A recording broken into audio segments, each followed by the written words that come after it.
ఏంటంటే నెక్స్ట్ ఇంకా కైన్ లాగా ఫ్రెండ్స్ మీద చూడాలి. కైన్ లాగా ఫ్రెండ్స్ మీద, మన ఇంట్లో మన అన్న వాళ్ళ మీద, చెల్లెల మీద, అక్కల మీద అసూయ పెట్టుకోవాలా? పెట్టుకోవచ్చు కదా? పెట్టుకోవచ్చా? గుడ్ హ్యాబిట్ అది. Bad habit. అసూయ పెట్టుకోవద్దు, సరేనా? చెల్ల చిన్నదనుకో, చెల్లకి తెలియదు కాబట్టి మనమే అర్థం చేసుకోవాలి. తమ్ముడు చిన్నవాడు అనుకో, తెలియదు కాబట్టి మనమే అర్థం చేసుకోవాలి. మన ఫ్రెండ్స్కి మంచి ర్యాంక్ వచ్చింది అనుకో, నీ ఫ్రెండే కదా, ఓర్చుకుంటే ఏమవుతుంది? అవునా కదా? నీ ఫ్రెండ్ హ్యాపీ అయితే నువ్వు హ్యాపీ కదా? హ్యాపీయే కదా? అట్లా వాళ్ళు హ్యాపీ ఉంటే మనం కూడా వాళ్ళ హ్యాపీనెస్ లో పాల్గొందాలని వాళ్ళ మీద ఈర్ష్య పెంచుకోవద్దు. దేవునికి ఇష్టమైంది కాదు, సరేనా? ఇప్పుడు కైన్కు అసూయ వచ్చే, అసూయతో కోపం వచ్చే వాళ్ళ తమ్ముడిని చంపేస్తాడు. అవునా? అవునా కాదా? అసూయ చాలా తీసుకెళ్ళింది. అవునా? చాలా తీసుకెళ్ళింది. కైన్కి ఏమొచ్చింది? పనిష్మెంట్ కూడా వచ్చింది కదా? కాబట్టి అసూయ పెట్టుకోండి, సరేనా? ఇంకా కైన్ లాగా దేవుడు అడిగినప్పుడు దేవుడి సన్నిధిలో మన తప్పులన్నీ ఒప్పుకోవద్దు కదా? ఒప్పుకోవాలా? ఒప్పుకోవద్దా? ఒప్పుకోవాలి. ఒప్పుకుంటే ఏం చేస్తాడు దేవుడు? ఏం చేస్తాడు దేవుడు? క్షమిస్తాడు. కైన్ ఒప్పుకుంటే కైన్ క్షమించేవాడు, కానీ కైన్కి ఇచ్చిన అవకాశాన్ని కైన్ ఏం చేస్తాడు? యూజ్ చేసుకోలేడు కదా? దేవుడు అవకాశం ఇచ్చాడు ఆయన, కానీ ఆయన దాన్ని యూజ్ చేసుకోలేడు కాబట్టి దేవుడు ఆయనకి పనిష్మెంట్ ఇచ్చింది.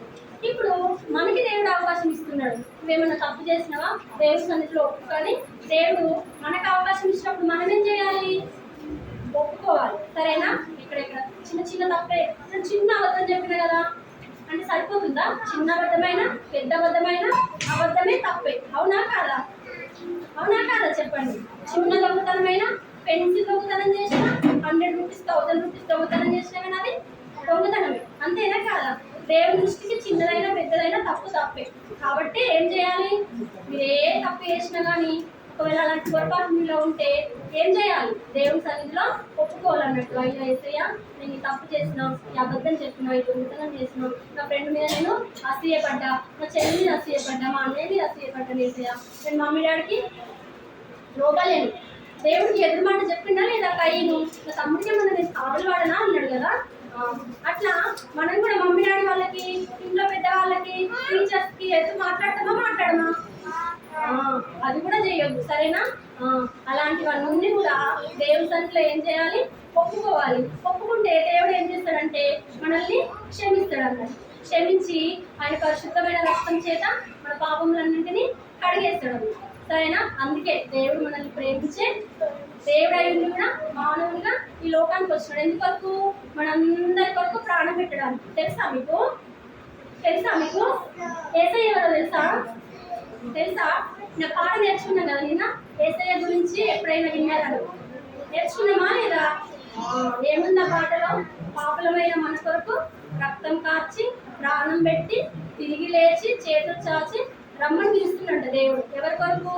నా కొరకు, మీ కొరకు, మనందరి కొరకు ప్రాణం పెట్టడానికి యేసుక్రీస్తు ప్రభువారు ఈ లోకానికి వచ్చినాడు.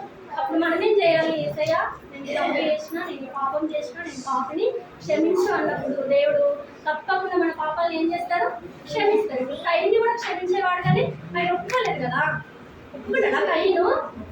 ఒప్పుకున్నాడా? చెప్పండి. కైను ఒప్పుకోలేదు. మనమే ఒప్పుకోవాలి. ఒప్పుకుంటే దేవుడు క్షమిస్తాడు. మనం కూడా కైన్లా ఒప్పుకోలేమనుకో, మనకేం వస్తుంది? దేవుని దగ్గర నుండి మనకు కూడా పనిష్మెంట్ వస్తుంది, సరేనా? మమ్మీ డాడీ వాళ్ళు పనిష్మెంట్ ఇస్తే, టీచర్ వాళ్ళు పనిష్మెంట్ ఇస్తేనే తట్టుకోలేము కదా, ఏడుస్తాం కదా. మరి దేవుడే పనిష్మెంట్ ఇస్తే తట్టుకుంటామా మనము? చెప్పండి, తట్టుకుంటామా పిల్లలు?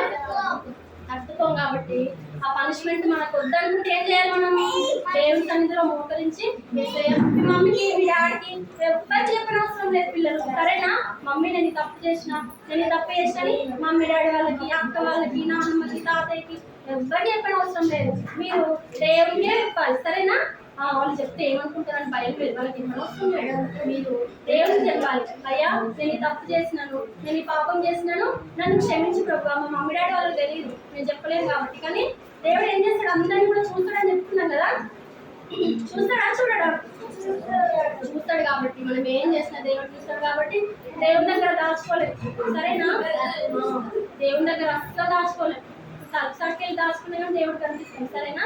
కాబట్టి ప్రతిదీ కూడా దేవుని సన్నిధిలో ఏం చేయాలి? ఒప్పుకోవాలన్నట్టు. అప్పుడు దేవుడు ఏం చేస్తాడు? మనల్ని క్షమిస్తాడు అన్నట్టు. అది ఇవాళ తెలుసుకోవాలి, సరేనా? అర్థమైందా? కంటవాతి ఎందుకు కంటవాతి రక్తం చిందింపకుండా పాప క్షమాపణ